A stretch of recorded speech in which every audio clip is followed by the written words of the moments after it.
Welcome back to the Current Comfort and Coffee podcast. I am one of your hosts, Randy Dallaire. I am a mechanical, electrical, and boiler contractor in the state of Michigan. I'm joined by... I am John Hardy. I am the master electrician over at Dallaire. And our coffee of the day is from Fireside Coffee Roasters. I've got a hazelnut latte, classic, and I got you a medium roast. The basic bitch. Yep, they were all out of cotton-headed ninny muggets. It's probably seasonal, huh? Yep. It's gone for the... It'll be back next year, they promised me. If it's not, I'm going to burn it to the ground. Yeah, that's a spirit. Or you guys could sponsor us, and I won't do that. As soon as we get some viewers. Would you like to sponsor 20 views? I really like these guys. It's a very unique flavor profile for everything I've ever had. Like even just the basic, like I always get a hazelnut latte, which is espresso milk and hazelnut syrup, I would imagine. But it has its own unique, like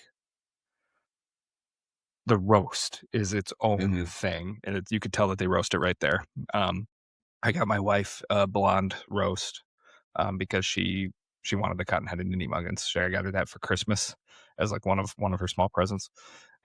And she's like, my favorite coffee's almost gone. Can you see if they still have it? So I asked the barista, I said, like, what do you got up there that's kind of similar? And the one that I got is it's like a blonde roast. I can't remember the name of it. It's a Colombian, I want to say. And it's fruit like profile. It's got like it's apple in Guatemala. Oh yeah, maybe. Yep. Yeah, I had that last time. That was pretty good. And it has it's apple and a berry of some kind. I can't remember which berry. Like strawberry. Something. I can't remember. It was supposed to be bright. Anyways, yeah, it's the thing about Fireside is that they don't have their coffee doesn't taste gimmicky. It's kind of like you ever go to like the breweries and it's like there's one by my house that had one that was like Lucky Charms beer, and then you take a drink of it and there's no Lucky Charms anything about it. They just used it in the fermenting process and it tastes like shit. You know what I mean? Like it's gimmicky. Yeah. It's like, hey, they got a Lucky Charms beer. It's not good.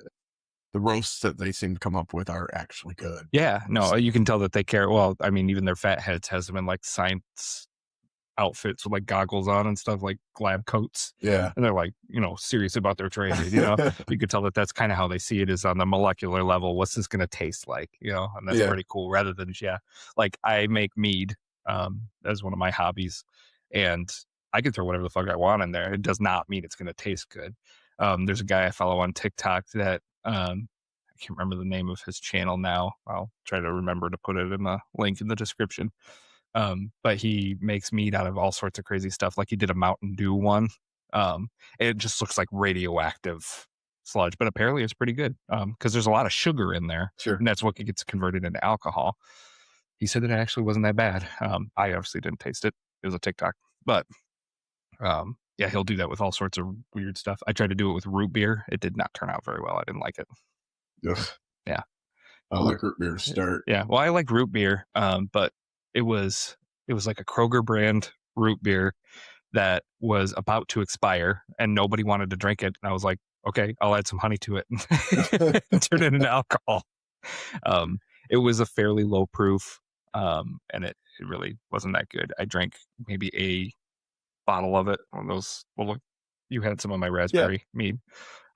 Did you like that raspberry mead? Yeah, it's okay. As much as I like mead, I mean, mead's okay. Yeah. I think it's a little too sweet for me, mead, personally. Yeah, I agree. I think I would like to try doing some wine at some point without the honey. I might try doing that at some point this year. But my hobby, I try to pick a new hobby every year. My hobby 2 or 3 years ago was getting a mead kit and learning how to do mead and all that. And right now I've got 2 more gallons of spiced raspberry mead that have been aging for almost a year now. Or no, over a year now. It was October of 2024 is when I brewed them up. And I re-racked them maybe like spring last year, so they could clarify some more, get all the sediment out of there and everything. And Yeah, it's been over a year now, so, the longer they sit, the better they taste, like, the flavor profile increases and stuff, but there's, like, cinnamon, uh, nutmeg, raspberries, and honey in there, a couple other spices too, cloves, um, and it just gives it, like, this almost, um, like, wintry taste, you know what I Right. mean? It's very seasonal, so, but I gotta bottle those at some point. I forgot why I got on the subject of mead. Oh, yeah, science. Science. Science. Like, you can just sit there and experiment by throwing, like, banana peels and ferret fur into a craft beer, but that doesn't mean it's gonna taste good, right? Versus, like, some of my favorite beers are very simple, you know? They're just it's just the hops, like Citra hops and orange, you know? And one of my favorite meads I've ever made was orange. Just had that, like, bite to it. Yeah. Well, I feel like like mead's kind of the in between kind of a I don't know. Beer isn't supposed to be sweet to me, I guess. Yeah. In my brain, I feel like I like hoppy. I like you know, I like brown ales. I like red ales. I like pilsners. Mhm. Um I like a lot of different types of beers. Mead's okay. It's just a different. It's not. It's so different and it's so in between that I usually wind up selecting something other than mead. Mhm. If I want sweet, I go for sweet. If I want beer, I go for beer. Yeah. If I want wine, I go for wine. I don't go for meat a lot. Yeah. So Yeah. I feel like mead is a special circumstance deal, like you're going to a meadery or you're having, like, a Renaissance meal, so you'll buy mead and a turkey leg, you know, yeah, that's yeah, part of the yeah, experience. yep, The main reason I liked making mead is because it was a skill that I yeah. could hone, right? And I can apply that towards, not beer is a lot different, but I could apply it towards wine, um, and make my own wine from the berries that we grow in our backyard. All the raspberries that I used were from our yard for the raspberry mead. I'd like to do the same with like blueberries and blackberries and stuff like that at some point too. I'd really like to get bees. I've been trying to get my Yeah, wife to let me get bees for bees and a while. chickens. Yeah. Oh. You can get mason bees, without having to have a beehive. You can just order mason bees. A girl I was working with got bees last year, and I told her to um, let me know, I guess, how it went. And it seems like she struggled to keep, I don't know, everything alive. So um, I don't mind it. I don't know. I might try it. I think I don't love doing that thing where my wife's like, yeah, don't do that. And then I just go do it anyways. I hate being that guy, but Yeah. also You she see, doesn't like doing anything. yeah. You see what I posted on the Facebook story for the company the other day of, it was Phil Dunphy. You ever seen Modern Nope. Family? Phil Dunphy is the dad, um, and he's unloading a bunch of wood from the back of his minivan. She's like, "What are you doing?" He's like, "Claire, we talked about this. I'm building a tree house for the boys." You know, we're I we ha sometimes I feel like you don't even listen to me, and then it cuts to him on the couch. He's like, "I never talked to her about it." It's like, yeah, just just say that you already agreed to it. I talked to you about this. Sounds like my first wife. Jesus. Yeah, I love that show. If you're ever bored, you wanna You watch don't ever a listen TV to show. me. Yeah. I don't remotely remember that conversation. The problem is, like, that's me in the relationship is Kristen will tell me stuff, and then I'll vaguely remember it when she's bringing it up again. I'll be like, "Oh, yeah. Oops. Yeah, I forgot we were supposed to be there today. Hey, I can't make it to that thing I promised I was gonna go to because my wife already had signed me up for yep. something And else." I didn't listen. Yep. Yep. I did listen at the time, and I said, "Make a mental note," and my brain said, "Nah, Yeah. nope, we're good." You guys have seen my ADHD firsthand. Like if I'm doing anything at all, if I'm reading this thing, if somebody texts me and you say anything to me at all, I'll go, okay. Yep. And I didn't hear a goddamn thing he Dude, said. we were at the brewery the other day, you asked Andrew a question while you were reading, Yeah. and as he's answering you, you're not paying attention to the answer to the question you asked. He's getting pissed. No, Andrew was fine with us. He's like, "I'll just wait for a second." I said, "He's not paying attention to you," and he's like, "Nope, but we'll wait." I appreciate everybody's patience. Yeah. Well, the thing is, I we need all medication. know. Yeah, yeah. it's not offensive because it's just how your brain works. So Yeah. as long as we're aware of that, it's not like you're trying to ignore On the us. flip side, when I can hyper focus like nobody you've ever seen. I've seen that. Yep. Yep. So I've seen you get into a set of plans and then start to get super frustrated if anybody starts to fuck, do you want? distract you. Yeah. Yep. Yeah. Stop talking to me. Yeah. It's hard to explain to people because it's kind of like, it's very contradictory, right? Mhm. It's like my ADHD, like I'm very good at focusing, but I'm also very bad at focusing, Yeah. you know? So Yeah, hyperfocus is a common symptom of ADHD. It's a whole spectrum, right? So kind of like with any other disorder, it's not like yours is exactly the same as somebody else's. Mhm. I also have ADHD. I barely ever get into that hyperfocus mode. I am generally speaking disassociated. Um, that being said, sometimes I'm hyperactive. And not hyper focused, hyperactive. I'm all over the place, bopping off the walls, coming up with ideas and not writing them down. Yep. And the disassociation is the more common version for me, where I'm not paying attention to anything that's going around. I'm looking at my phone or whatever and saying, okay. Oh, wow, that sounds cool. And I'm not processing either. I'm Mhm. just, my brain is trying to find something to focus on and it's not working. Medication does help. Yeah, I need to get some of that. They have it. Yep. And someday I'm going to get it. Probably someday soon. They, forgot what I was going to say. Wow. Do you have ADHD? I was listening to you and then I forgot my own. Should have wrote it down. Yeah, let me tell you how well that works. Yeah. I got my rocket book here.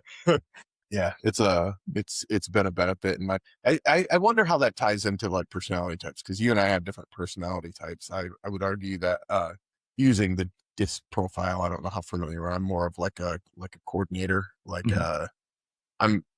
I'm supportive. I'm like an SC. Mhm. I'm supportive, but I'm more coordination than I am, where Yeah. I would say, based on my experience interacting with you, that you're more of an IS than. Yeah. When I tested, I was an SI. Yeah. Yep. I It was S being your primary. yeah, counselor was my profile name. Which is totally accurate. I remember reading the description. It was like people tend to open up to you sometimes without prompt. Mhm. Yes, constantly. I'll be in a customer's home and they'll be like, my dad died yesterday. And it's I like, got that too. holy That crap. yeah, Yeah. I've got, yeah, Yeah. I don't like that. Well, yeah, I mean, I don't mind because people just need to share with somebody. They need human connection, right? And I can be that for a lot of people. I'm not gonna be able to fix or do anything about that. I'm here to fix like the furnace or whatever.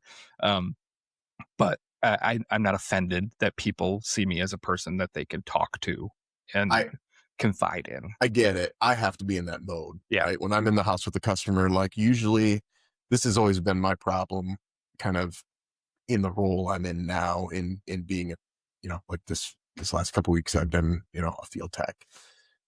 I get hyper focused on getting the job done Mhm. and making sure I understand what's going on here. And then you get that customer that wants to talk to you, which is fine. Like I don't mind, but the mindset of like figuring out the problem and dealing with this thing that has to be done, and uh talking to a customer and focusing on that conversation and that personal interaction, is it's hard for me to switch between those two Mhm. things seamlessly. Like if I'm in talk mode and interact mode, that's what I'm not in think mode. If I'm in think mode, like I'm not in talk mode. Mhm. So when a customer says something like, "Yeah, my dog died yesterday," now I have to like figure out, pull empathy out, because I'm not even thinking about you or your feelings or your dead dog. But I know that like in order for us to have a human interaction where like the right response is, I do feel sorry, I do feel empathy, but I have to like think about You it gotta to. switch modes. Yeah, yeah, and I hate it when customers drop that on me. Yeah. I just do. I don't mind having that conversation, but also like if I'm trying to figure something out, Yeah. like Yeah. okay, I have to stop doing what I'm doing, Yeah. and how old was your dog Yeah. now? And I do care. It's Mhm. not that I don't care. It's just that it's a lot. Yeah. I I feel like I differ from you there. I can hold a conversation while I'm working, because my brain goes into autopilot on the thing that I need to do next, especially if I'm not like deep in troubleshooting thought. If I'm just doing like a tune up or whatever, I know all the steps to pull it apart, clean it, put it back together, take measurements and write them down while I'm having a conversation.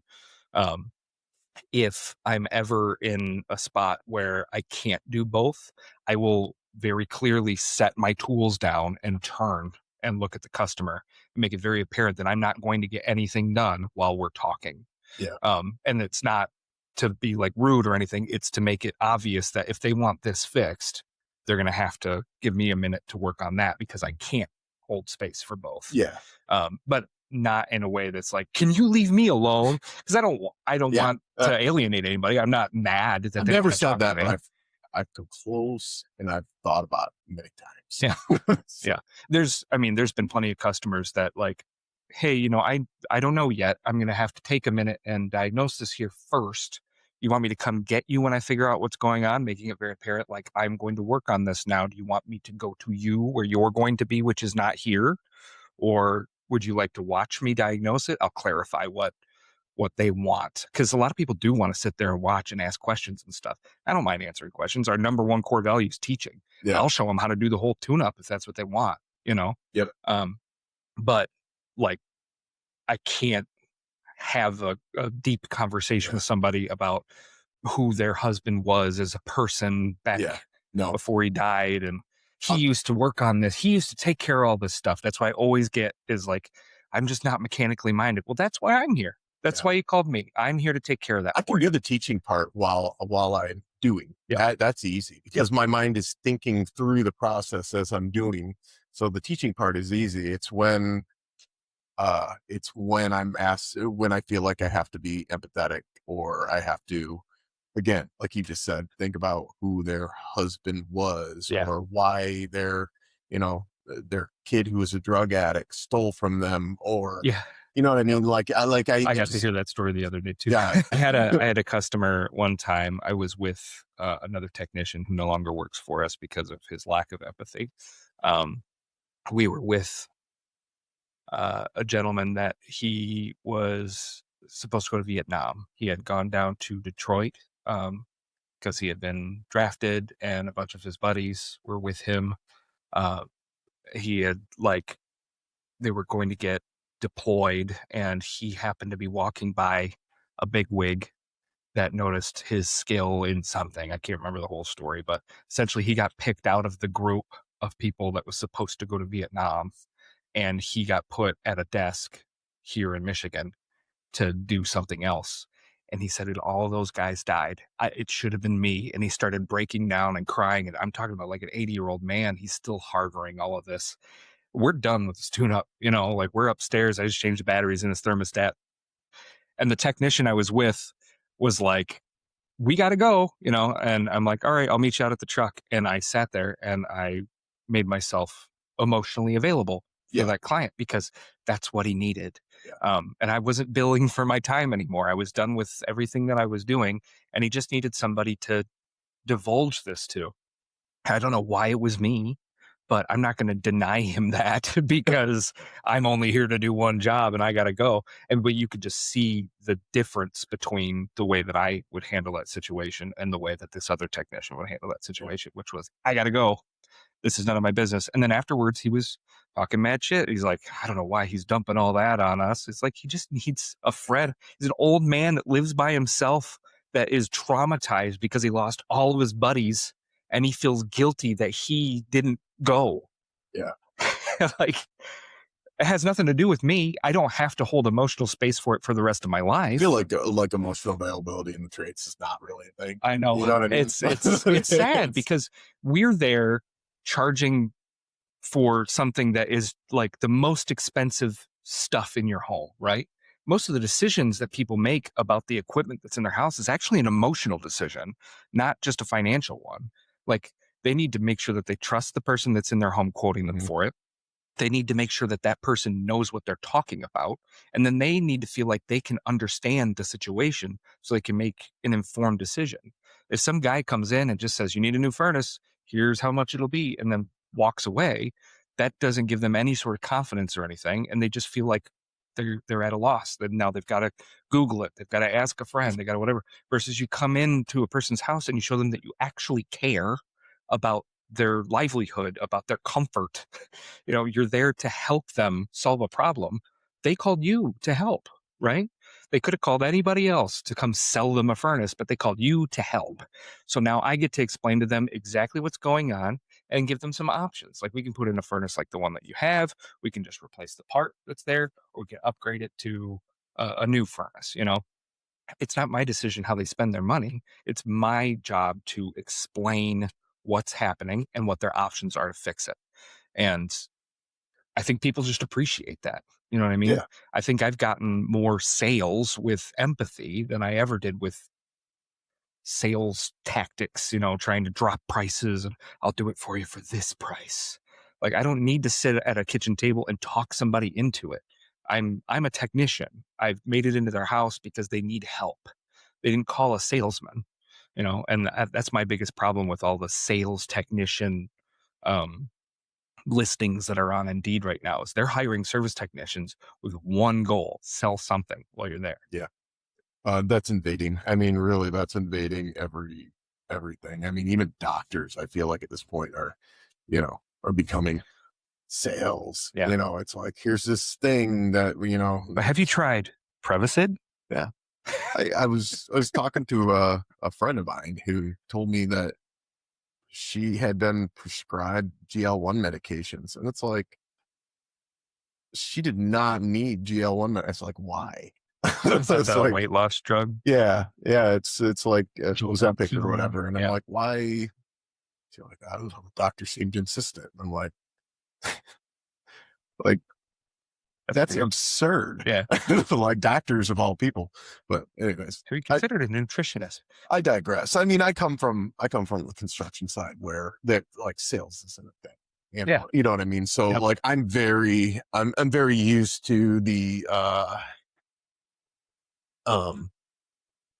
emotionally unavailable, I guess, contractors and subcontractors, which is called, yeah, dudes. They're not really service techs so much as they are. Some of them are more skilled than others, obviously, but almost, you guys don't have like circles where you all hold hands and sing Kumbaya in the middle of the new building. I used to do some. I did some contracts, some jobs for one company where we were obligated to do like morning calisthenics or whatever. God, that was hilarious. Just because, not even because we had to do like warm up exercises every morning, and you should see these guys, man. Just were they into it or did they hate no, it? They just, it was like a big joke, you know. It's like, that's funny. They did it, but none of them liked it, and it was, we should start doing that. Morning calisthenics. Yeah. Required. 7:30 a.m. Everybody right. Get to the office. Little circles, guys. Little circles, little bigger. All right, now roll your neck. Yeah. We used to do that before every baseball game when I was coaching. I think it was an insurance thing. Oh, okay. I think the insurance. They do it in Japan. Yeah. They got morning yoga. I don't think it was a bad idea. It's funny watching kind of the hard ass mindset kind of clash with the dude doing the, what is it, sitting dog pose or whatever with his tool belt off. They all got hard hats on, Yeah. Sounds like AI generated slop. There's a bunch of construction workers doing calisthenics in the morning. It was real. I believe you. Surprised to buy it. I was like, okay, this is what we're doing. Cool. Yeah. We're gonna make some money off of this. Yeah, kind of wish I had. Viral. But yeah, I don't know. I guess in that technician, and going back to kind of that story, I think I've grown used to that emotionally unavailable tradesperson. Mm-hmm. And I think I've grown to see the benefit of that person as an employee. Not everybody can be, I guess not everybody can do that, but it is what it is. You know what I mean? But also is what it is. As long as you're not cruel. There's a difference between being emotionally unavailable and cruel. Yeah, no, for sure. I mean, you don't have to hold space for people if you don't want to. That's something that I decide to take on in the moment, right? Is to have that sympathy or empathy or whatever it is for a client. Um, but it's not a requirement of the job. Sometimes you just need to nod and be like, "Oh man, that sucks," you know. Yeah. Um, but I don't know. I pride myself on my ability to Sure. talk to people, let people talk to me. It's funny too because you can have a conversation with somebody where they do all the talking, and they're going to walk away from it thinking like, "Man, I really like that person." Yeah. He's a great Yeah, yeah, conversationalist. he's a yeah. And it just has nothing to do with you. That was a story that I heard in the Dale Carnegie class. Yeah, you talked about it. Yeah. That's why I brought it up. Yeah. So, all right. Well, before we get into our main subject here, we do have our sponsor for today's episode. Today's episode is brought to you by Breezy, the all-in-one app built to simplify how service businesses run day to day. Breezy handles scheduling, dispatching, estimates, invoices, and customer communication in one clean platform. No juggling apps, no messy workarounds, just straightforward tools designed for contractors in the real world. If admin work is slowing you down or keeping you off the job site longer than it should, Breezy is worth checking out. Try Breezy today and get a $100 Amazon gift card when you sign up. The link is in the episode description. And I can say, sponsorship aside, we use Breezy. Very happy with that CRM software. It's a newer CRM. So I got to work out a lot of the bugs with the owners as they designed it. And I'm very happy with where the products come. Handles our maintenance plans very well. It's after looking around at different ones, price wise, it's the best decision we could make, especially with the size of our company. It's affordable and accomplishes all the goals that some of those bigger ones do. So I'm very happy with Breezy. And again, that link's in the episode description if you guys want to try it out. Well, John, what's the topic today? I thought we'd do some would you rathers. Would you rather? Okay. Uh, would you rather tell a customer the truth and lose the job? Keep quiet and get paid.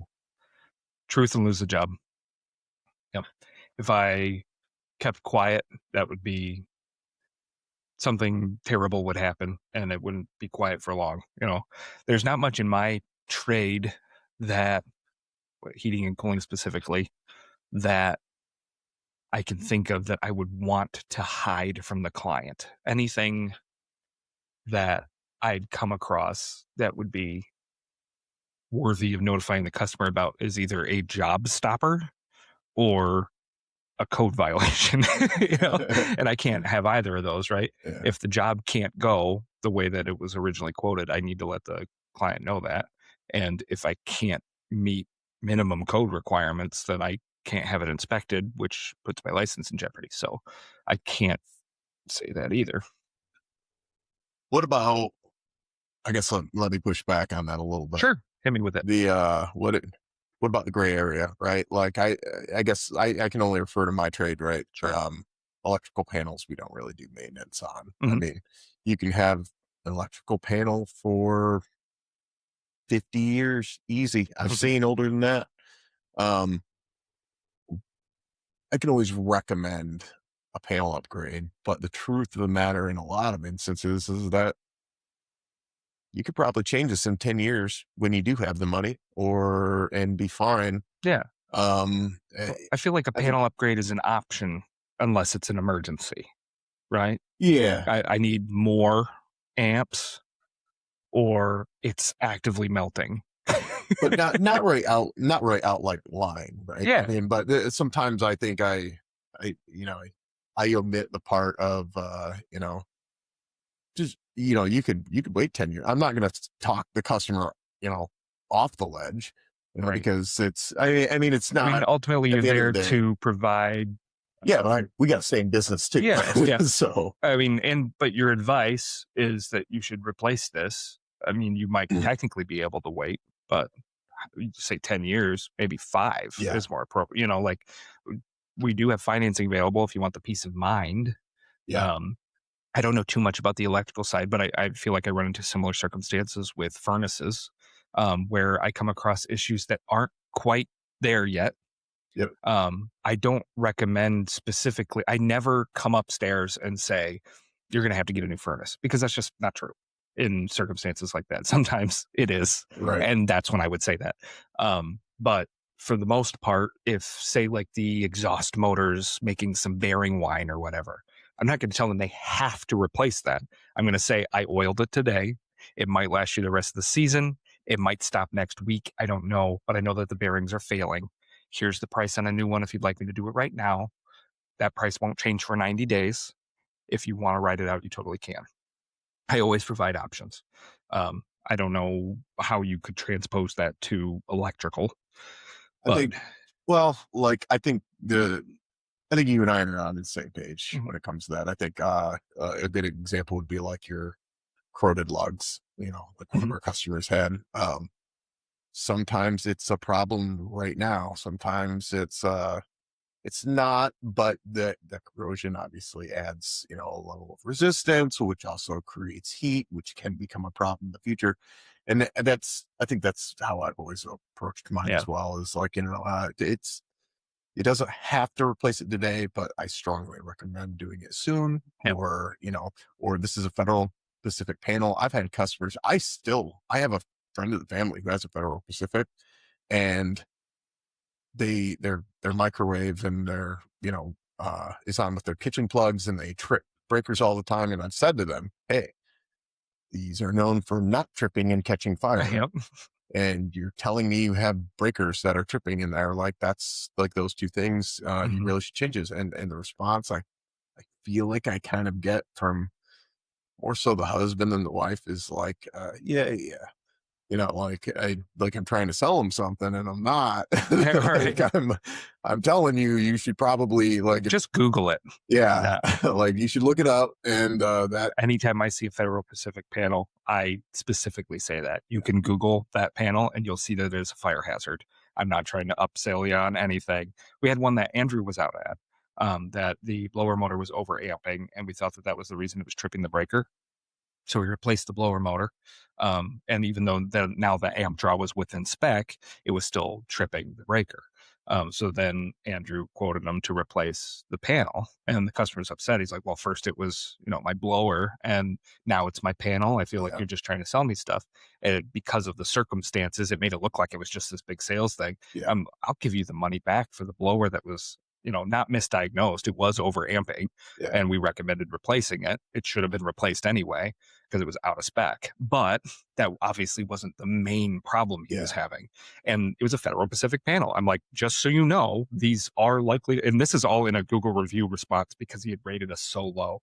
It was a 1-star review that he had given us. I said, Andrew wasn't trying to sell you anything. He's trying to give you more information. You can Google Federal Pacific panels and you can see that they're actually a fire hazard. And I've issued you a refund for your blower mower. And he changed his review to a 5-star. He said, this is a stand-up company. I realize now that, you know, they were just trying to have me as yeah, the best interests and at mine and stuff. And they really did issue me the refund, which I greatly appreciate and all that. So, and they've got a customer for life, I think is what it said. And I was like, hell yeah. yeah, yeah. And sometimes it does look that way. Yeah. I Well, was on and a, you're also sorry, I'm not trying to no, go interrupt. ahead. You're also used to having companies come in and try to sell you shit. Yeah, So, like, we're trying to be different than other companies in that way, and it's tough to break through that mold that's already been made of what a service technician is by these other white glove companies that come in and we're like, "We won't get anything dirty."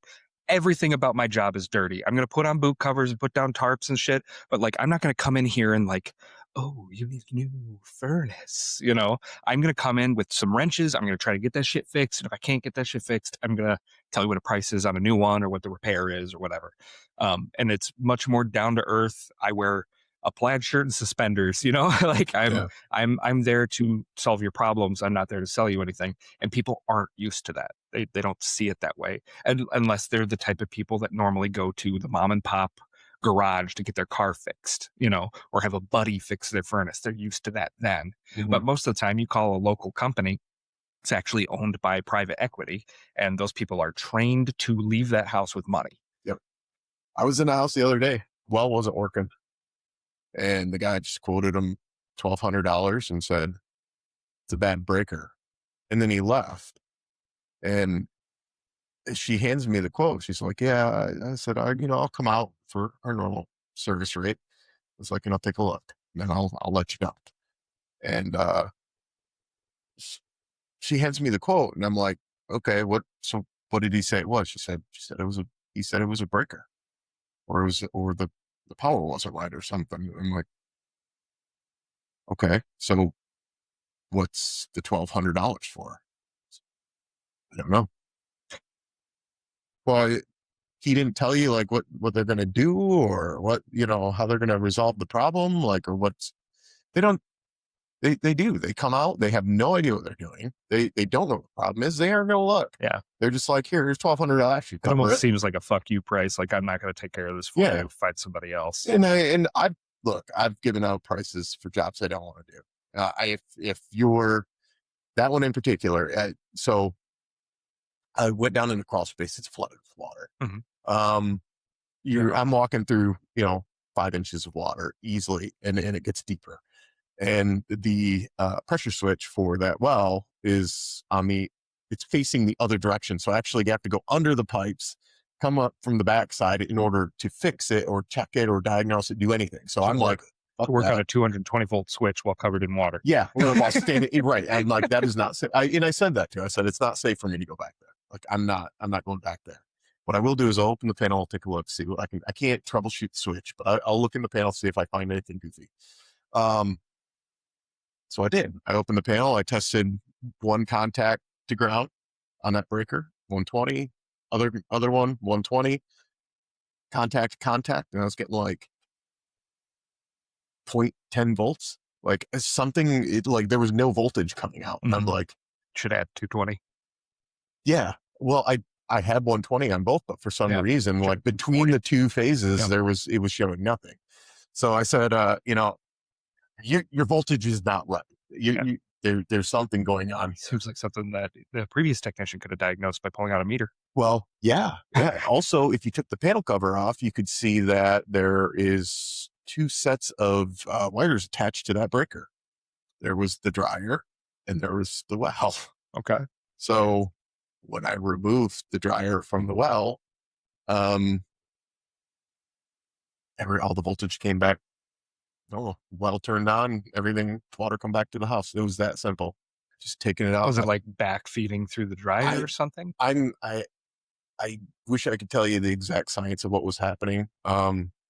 Hey, if you're an electrical engineer and you know what the hell that was, I'd love to see a comment. My best guess was some sort of issue with the motor windings on the dryer. Because I said to her, it's weird that now that I'm wondering if there was a competing motor, or maybe there's an issue with your dryer's motor windings or something. I'm not sure exactly what the issue was, but now that I've separated them, everything seems to work great.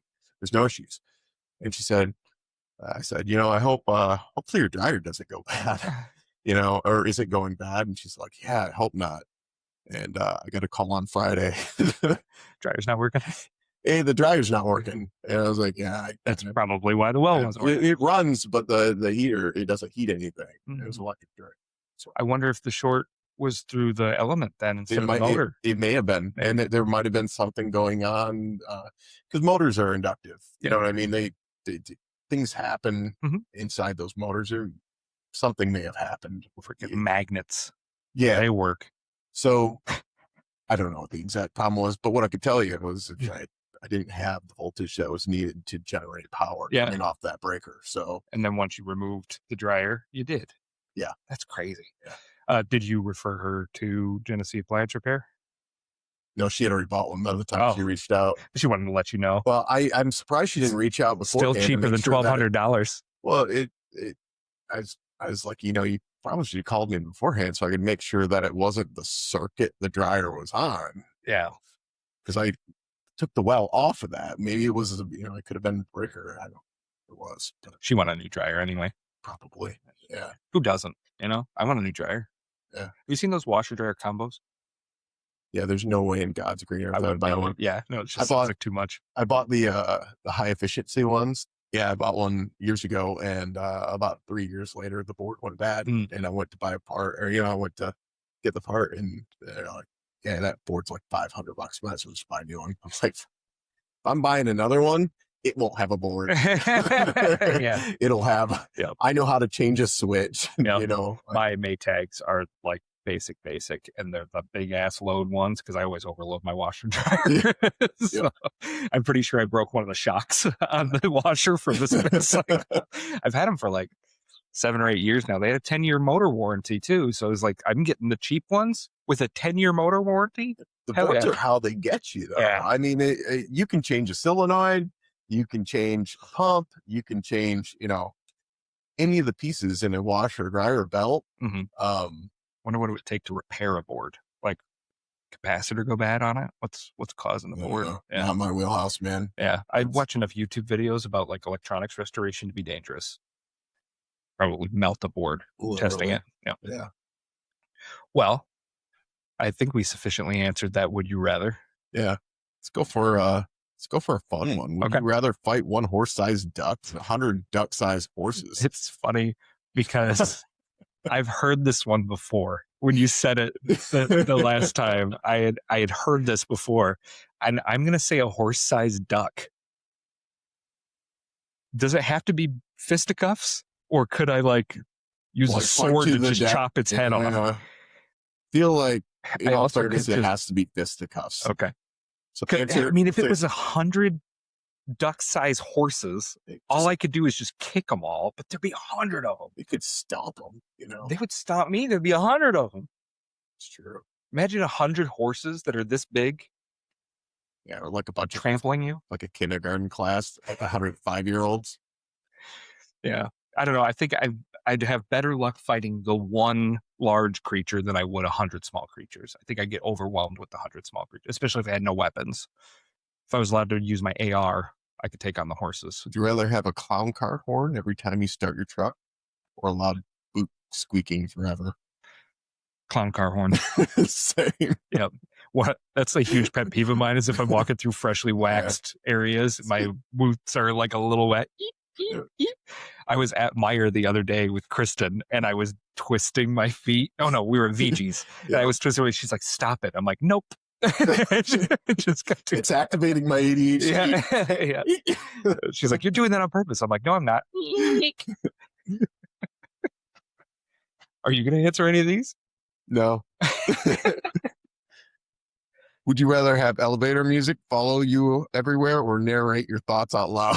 That one's easy. Yeah, elevator music. Yeah. No, I don't need anybody to know what I'm thinking. Yep. Same. Yeah. Honestly, this is so. I like some music. I feel like the work ones are stupid because it'll like read a stupid work one. A stupid work one. Yeah. This is generated by AI, right? Yeah, it's all AI generated. So yeah, they don't know what the hell's going on. Would you rather make great money but hate the work, or love the work and stay average? Love the work and stay average. Same. Yeah. I don't know. I don't need to be bloated to be happy. I feel like, yeah, but if you're not happy if you hate the work. Yeah. Right? Well, I mean, I feel like there's a medium there. Like, it didn't say poor and joyous, you know, right. Struggling to survive and happy about it.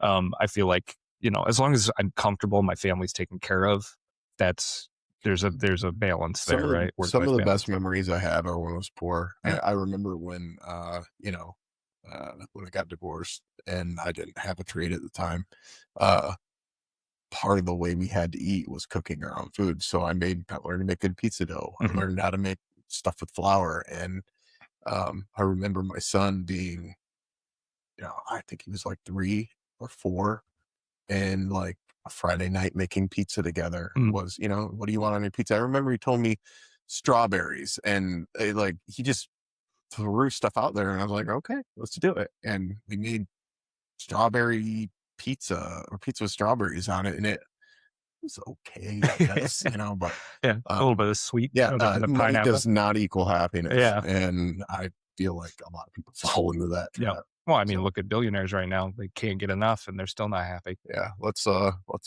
beat up minorities. Make us happy. Throw them into vans. Yeah. On another note, would you rather relive your apprenticeship or start over in a totally new trade? I like that. Well, I didn't really have an apprenticeship. I feel like if I were to relive my apprenticeship, I would do some things differently. Like Um, what? I don't know, just pay more attention. I probably would try a little bit harder. I could say the same thing about high school though too. Yeah. Like if I could go back and be like, oh shit, English class wasn't as hard as I Youth is acted like it wasted on was. young. Yeah, I hated school, but it was mainly because nobody really liked me. I had a small group of friends. I was not one of the cool kids. You know what I mean? So like me going to school was not fun for me, and I had a fairly traumatic childhood home as well. So like I didn't really have a safe space. So I was not into school. If I could go back knowing what I know now, I would have done really good in school. Because I realize now, like I could have gone many more places with that additional education or with just trying a little bit more. Yeah. You see the value now. I do. Whereas, Yeah. And I'm not saying like high school is the only reason people make it in the world or anything, because obviously I own a business, I have a good trade. It just wasn't my environment. And I wish I could have gone to a different school. I probably would have thrived in a school with much more kids in it. My graduating class was like 71 kids. So like if you're not friends with most of them, then that's it. You yeah. know?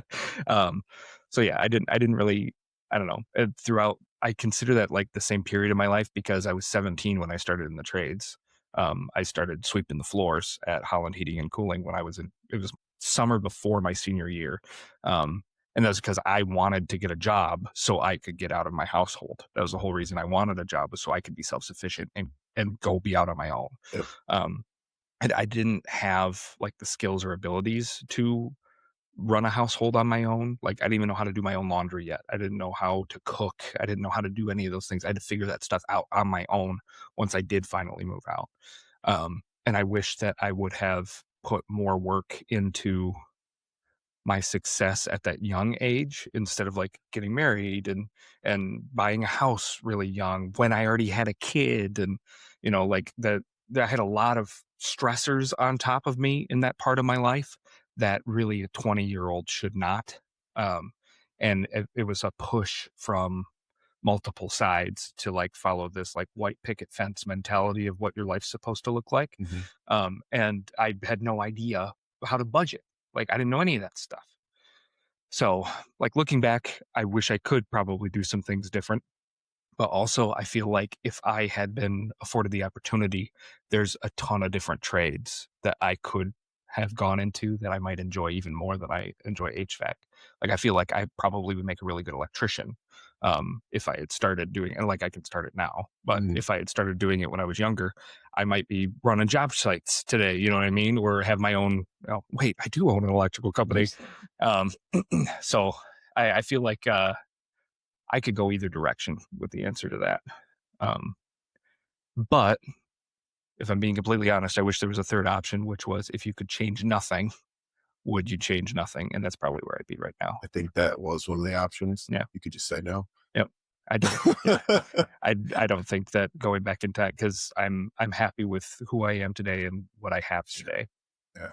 I do wish that I had, or rather than working in the shops like I did in my 20s, that I had done something more like laying flooring or carpeting. Like I don't know. I feel like the build, like I've said in previous episodes, the building aspect has always been something that I've been good Mhm. at. I feel like doing like siding or, just something you'd always grab it. I wish I had done those things earlier because now it's like, oh man, it'd be kind of cool to learn how to, you know, lay carpet. Yeah. It's not exciting. I don't think it'd take me a long time to learn it, but Yeah. it'd be cool to do it. But yeah, I also need to like make the wages I make now Right. because my style of life is very different. Yeah. You than- can't like suddenly become an apprentice yeah. now, because then you're gonna get paid apprentice wages. Right. Yep. Yeah. Yep. So it is what it's same. Yep. I didn't start my apprenticeship till I was like 28. So I had an appreciation for a career Hmm. by the time I started mine. I see a lot of every once in a while, I see a kid who starts in their early 20s who are like, take it very seriously. Hmm. I see so many kids come in. Yeah. Yeah, There's a ton of people out there that have that work ethic, that like they want to learn and grow and all that stuff. It has nothing to do with money. It has nothing to do with even like their life goals, they just enjoy learning new things and working with their hands. That's what brings them like, I don't want to say joy, but like at least contentment is that they are working on a thing, right? And that's me. I just enjoy working on stuff. I have projects that I have at home that have nothing to do with HVAC, but like a little bit of carpentry and woodworking, or like making mead. That's a craft, right? And I enjoy learning new things um, in these different realms. But there's certain things I never want to learn how to do, like roofing. Well, I did I that. I did that for a weekend Right, and I did it on fuck a that. on a shed, and that's enough for me. Yeah. Yep. Give me a That's doghouse. I can do the roofing that's of a hard work, doghouse. and it's risky work. I mean, 2 stories up, these dudes are slinging their, like, air compressor hoses around and screaming down to each other, like, "Throw me up another pack," and there's an elevator, and they're in and out. They just got that whole roof done in a day and a half, and what? And no, thank yeah. you. Like, When they did my roof, there was like, I'm not kidding. There was like 25 Mexicans on my roof. I've never seen anything like that. Like, I mean, and they had it off by like 10 a.m. Yeah. I was like, damn. Yep. Um, you rather freeze all day or sweat all day? You like the heat? You like the cold? I prefer the heat. I am the type of guy who goes out in my backyard in my short shorts, and I just lay there for all the neighbors to see my glory. Yeah. Yep. I'll just sit in the sun Good and for you, just, man. dude, just 95, hit me with it. Yep. Working Make it in the heat is tough. Make it weird. work. Yeah. You're the one looking at me. Yeah. This is my My yard. backyard. You don't want to see me build a fence. Yeah. No, I really enjoy gardening, and I prefer it when it's hot outside. Yeah. Obviously, cold really bothers me. I don't care for cold. That being said, the medication that I'm on makes me much less heat tolerant than I used to be, which I did not know was a thing when I first started taking it. But that's one of the side effects is I get really warm really fast in not that warm of an environment now, Yeah. and it really bothers me. Um, and now it's like I can put on like my bibs and my Carhartt and a hat, and now I'm too warm, and it's 20 degrees outside, it's 10 degrees outside, and I'm too warm. And so like I feel like that's changed recently because of my Right. medication. But previously I've always been the type like air conditioning season. Let's go, baby. Like I'd rather walk up to a customer's door just drenched in sweat, like let's get Yeah. this fixed than, shivering. I'm gonna say the same. I mean, there's obviously like exceptions to the rule. When I was roughing in houses, there's nothing better. There's nothing better than the heat. If you ever been roughed a house in the middle of the winter and there's no fucking windows, it's freezing. Your hands hurt, Mhm. wires brittle. Um, it's just a miserable experience. The Now, cold hands, man. that Oh, that being said, finishing in the summer when there's no fans that can circulate air in the house and it's hot and you putting up lights and you're putting in plugs, like that's kind of miserable too. But yeah. nothing beats the misery of the cold. I used to, right. I learned this from when I worked at Comcast for 1 year, is that just having a cooler with ice in it and a fan of some kind was enough during the summer. Because like I get the air conditioning between jobs anyway while I'm in the vehicle, so I get that little bit of reprieve. Can almost like mess with your sinuses to get in and out of the air conditioned environment over and over again all day. But used to just have one of those, the Gatorade containers that you see at like sports games or whatever, and the guys pour it out to a cup and then chuck it or whatever. You just fill that with ice in the morning. They had an ice machine at the bay. So you go down to the office in the morning, you fill up your thing with ice and set it on the back bumper, strap that thing in. It's not going anywhere. And that ice would slowly melt throughout the day. It'd be ice cold water. And then if you were really hot, you could just open it up and pour ice on your face, Mhm. because you're crawling around in attics and stuff trying to run coax cables, or you're up on a pole and it's 95 degrees. You're trying to pull this span that weighs, it's got 100 pounds of tension on it or whatever. And you're trying to hook it up to the distributor, to the node. And you're just struggling, you're sweating or whatever, ice, just have some ice. So I took that with me to when I worked at Holland again, because I left Holland and went back. And I kept a cooler in the back of my install truck, and I would fill it with ice every morning. We would go to Speedway in the morning. I'd grab some ice and some Gatorades, and I would throw it all in there, and I would have drinks throughout the day regardless. Now they've got those neck things with the little fans on them. I'd totally be wearing that shit if I was on a construction site. You got to take care of your body, man. God, no. I'd do it. I can't. My hard hat. They got the hard hats with the fans built into them too. Yeah, that I can. Yeah. Oh, because it looks cooler. Yeah. Yeah. Yeah. If I saw somebody walking around a job site with little fans around their face, I can see myself working on an air conditioner with a little neck air conditioner on it. I'd do it. Somebody get me one of those. Hey, well, maybe one of those companies, Temu or something, they could sponsor us. Temu, sorry. You got another one for me? Or are you going to answer? I'm thinking. I'm trying to find the best of. I think we got time for one more. Only one more? Well, we're at 57 minutes. Then let's go for the absolute nonsense. Yeah, hit me with it. I'd rather fight 100 horse-sized ducks or one duck-sized horse. That one's easy. You think it is until you realize you're going to feel bad about the one duck-sized horse. Like, why are we even fighting it? It's just one duck-sized horse. All right. I'll try and go with something goofy. Would you rather have wet socks all day or an itch you can't quite reach? That's a really hard one. I know. I hate wet socks. I hate itches I can't reach. That's fair too. How intense is the itch? I feel like sometimes I can psychologically be like, I can't itch that. You know what I mean? Like, so get over it. No. You can't do that? Mm-mm. I can't. It makes it socks. Worse. I can't read. It's like, oh, I can't itch it. Now it hurts. Now I feel like whenever I scratch an itch, it spreads. Yep. And then I got to do like my whole back now. Like, I got a back scratcher at my desk at home. Yeah. I'd say the wet socks. I feel like I could get used to the wet socks eventually. Ugh. Yeah. You're going to trench foot. It sounds, I've had to do it once or twice. There's been days where I come home and it's like, yeah, my boots have been. Yeah, they're waterproof in both directions. Yeah. It traps it in too. Yep. We've got those little, what are they? Baking soda, like Arm & Hammer balls that you drop in there. Yeah. It absorbs moisture. Yeah, and scents. All right, speed round. Fart loudly once a day or sneeze and make weird noises every time. Easy. Both. I do both of those already. Just ask my wife. I am a sneeze screamer. It's my favorite thing to sneeze super loud and scare people at the mall.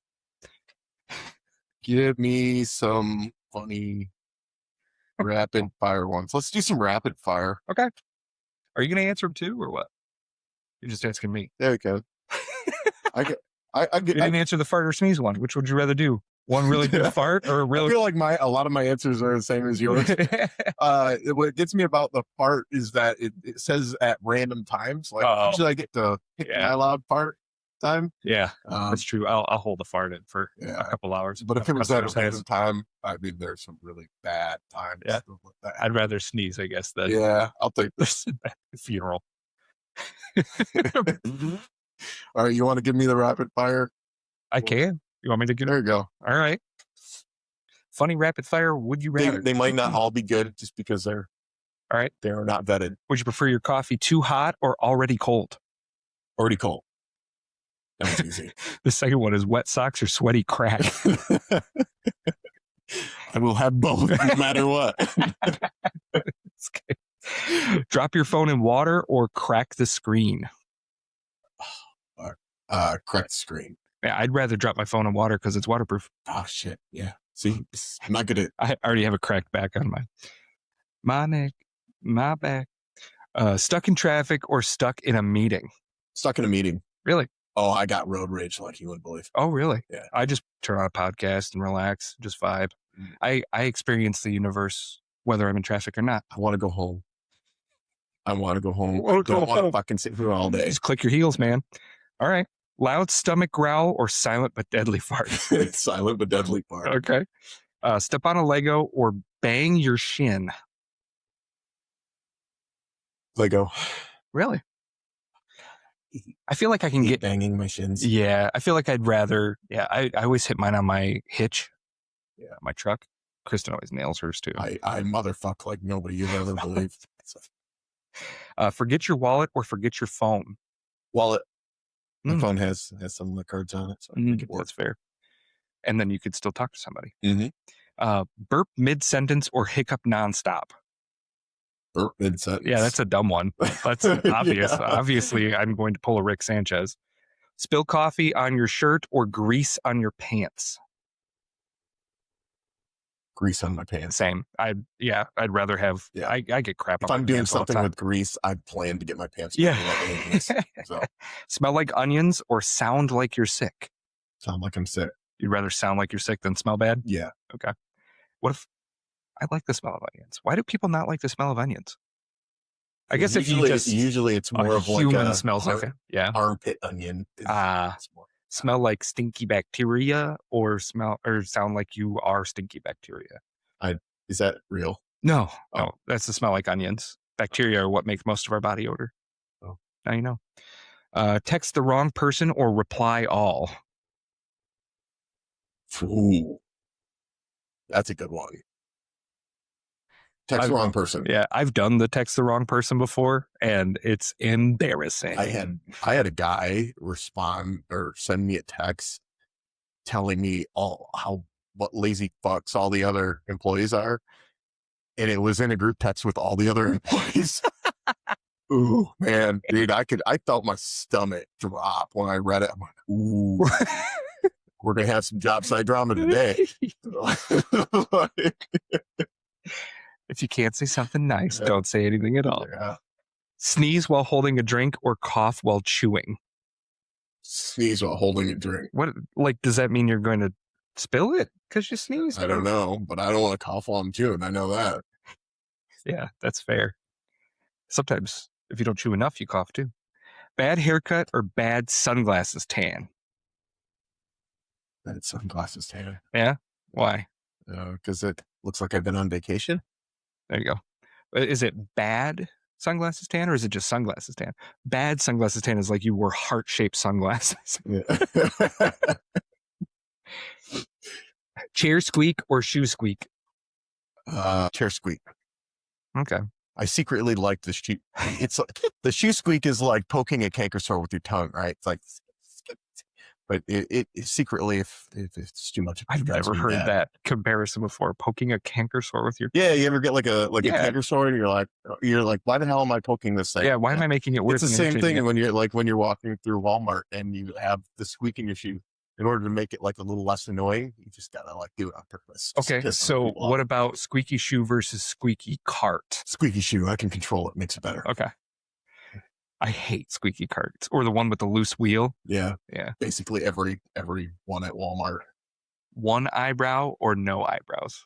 No eyebrows. At Really? least get some laughs. Yeah. Because people don't even like see it coming. You know what I mean? They're like, something's off about you, but I don't know what. Always whisper or always talk too loud. I know which one you actually do. Always talk too loud. Yeah. People that whisper drive me nuts. What the fuck are you saying? Nothing. Or yelling at me. Yeah. This is now an ASMR podcast. I love you so much. Yeah. Truck won't start or Bluetooth won't connect. Bluetooth won't connect. Yeah, I'll just turn on the radio. Yeah, I'd rather. I need my truck to start. Yeah, no kidding. Hot car seat or freezing steering wheel? Hot car seat. Say, you know what? I made fun of people that had, heated steering wheels. And I'm like, that's bougie. That's absurd. Yeah. You ever had a heated steering wheel? I have one in my truck now. Imagine. It's amazing. Yeah.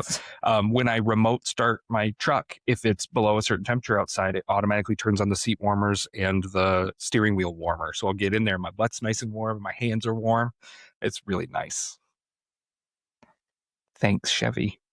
Actually, it's a GMC. Thank you, General Motors Corporation. Hold in a sneeze or hold in a fart? Which would you rather do? Hold in a sneeze or hold in a fart? Hold in a fart. I feel like I'm used to doing that. Okay. Sneezes just hurt. Yeah. Holding one in. Ugh. I'll pinch like the top here. You know, apparently if you look at a light and you say banana, it'll just go away. Mine's the opposite. If I look at a light, it'll make me sneeze. Yeah. My ocular nerve and my nasal nerves are like connected in that way. It's only a certain percentage of the population have their nasal nervous system stimulated by bright lights. Interesting. Yep. If I feel like I'm going to sneeze soon, I'll like look out the window and up or at a ceiling fan or something to make that bright light bring the sneeze about. Yeah. Yep. Last one. Accidentally wave back or not wave back. Not wave back. I've been that guy. Somebody's waving, and you're like, oh, maybe I know that person, and then you realize, like, oh, they're waving to somebody behind you. I'd rather not wave back and then find out I was supposed to, and yeah, like, hey, sorry, no, I didn't know if you were waving at me. Yep.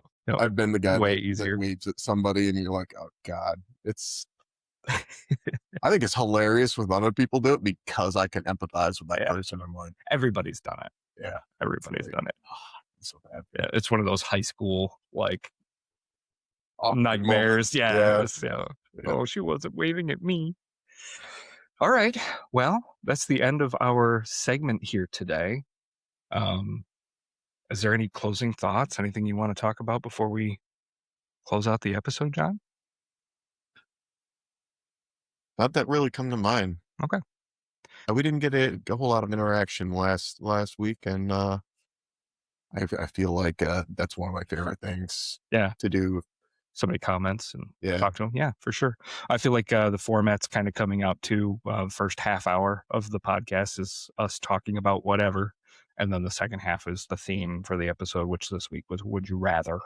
Give us a theme. Yeah. Give us a comment. I would love to hear from literally anybody, whether it's somebody I already know, IRL, or even my kiddo was the one that came up with the Would You Rather. Noah was here last week and he said, you guys should do Would You Rather? And here we are, listening to a 14-year-old.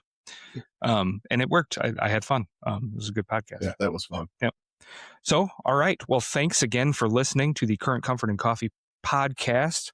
And thank you to our coffee sponsor, whether they know it or not. Fireside Coffee was our coffee today. We're located in Swartz Creek, Michigan. We are live from J. Patrick Studios, also in Swartz Creek, Michigan. And we were sponsored. Well, we're recording live in front of a studio audience.